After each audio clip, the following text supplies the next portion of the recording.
Hey friends, John Duncan here.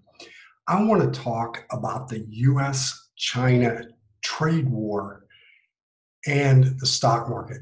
Today, we had the worst day of 2019 with the Dow down 767.27 points.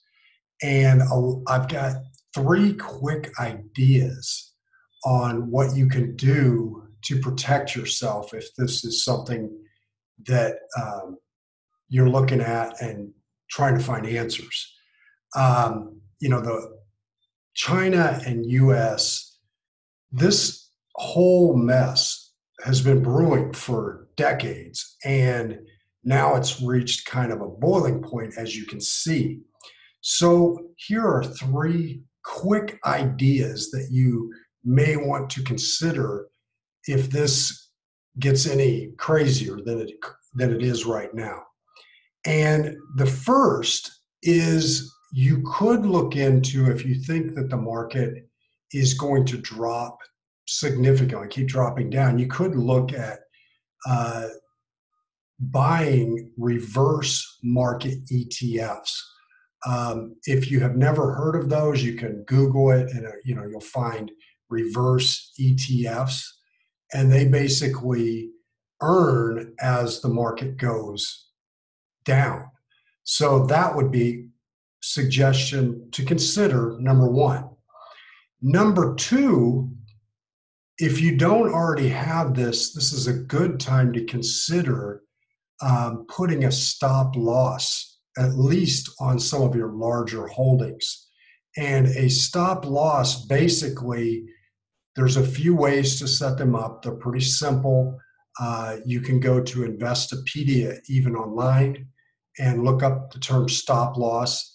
What's interesting about a stop loss, you can also make it to where it trails the stock. So we do that a lot in our management, where as the stock goes up and up, the stop loss goes with it. So if it was to go back down, at least you would keep some of the gains that's happened.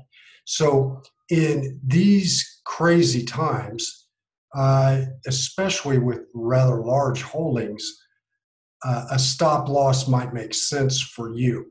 One thing you can think about on a stop loss, a lot of times you can set it up to where it is, it's good until canceled. So it would just go on until you take it off, and it doesn't cost you anything typically to put a stop loss on. What's interesting to me is a lot of financial people don't do that for their clients, but it's a huge help you sleep better at night. There are some intricacies to it. If you have any questions, contact my office. But I would consider, if you are concerned, to put stop loss orders on at least your largest holdings. One thing I would note is, let's say you own something like Amazon. You owned a bunch of Amazon stock. One way that you can do it is put stop loss orders at different levels. So maybe a third of the account at 1% loss, maybe a little bit more at another. So you can actually make it to where it slowly disengages the holding if the market were just to trend down and down. What I'm saying is, you don't have to move it all just because you have a stop loss on it. You can put it on only part of the holding amount. The third option, so that was number two, is you can put a stop loss on some of your large holdings or on the whole account, but you need to go through each one. Number three, you could sell some or all of your portfolio, go to cash, and wait to see what happens. If there's obviously a big drop, you may want to then come back in or stay out because you just don't trust the market. I don't know. But if you do have significant holdings, it sometimes makes sense to pull money out into strictly cash and let the dust settle.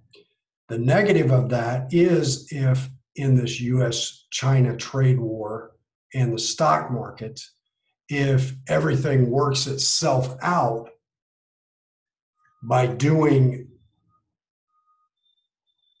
any of these, you would miss out on the gains. So this is all about how much you are concerned about this situation that's going on. Basically, Trump doubled down, did the tariffs that he said he would, and in return, China is really messing with the valuation of the yuan, which is their currency, which, we hope this doesn't turn into a currency battle. So there's that. Now, one side note that I'll throw in is that I just saw this a few minutes ago. The probability that the Fed cuts interest rates in September, in their meeting in September, by 0.5% went from 9% all the way up to 37.5% today because of what's going on with this US-China trade war and the stock market. So it seems no matter what happens, we're going to be moving to lower interest rates. It seems like that's just the theme across the world.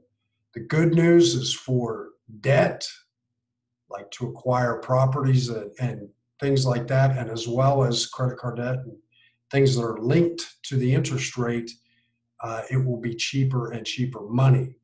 I just saw a stat yesterday that $13 trillion worldwide is sitting in bonds that are projected to pay a negative interest rate over the next 30 years. 30 years, negative interest rate. That doesn't make any sense. These are crazy times. This is a different time. But again, to recap, US-China trade war, if it's got you where you can't sleep at night, you could buy a reverse market ETF. You don't have to put all the money in it, just put some money in it. It would actually offset if you had some loss, if you thought the market was going down. Number two, you could put a stop loss on some or all of your holdings. And it's just a simple order. It doesn't typically cost anything, and it just protects the downside. If you have any questions on that, let my office. If you have any questions on any of this, let me know. Or you could sell all or part of your holdings and go to cash and see what happens with this US-China situation. So with that, I hope that helped. In the big scheme of things, this will work itself out, but it is painful to watch, especially with the stock markets and the currency markets and so forth reacting so violently because of what's going on. There's a lot of fears. These are superpowers that are battling on trade and on currency. With that, John Duncan, I'm here to help. If you have a question, shoot it out to me. Other than that, I'll talk with you soon.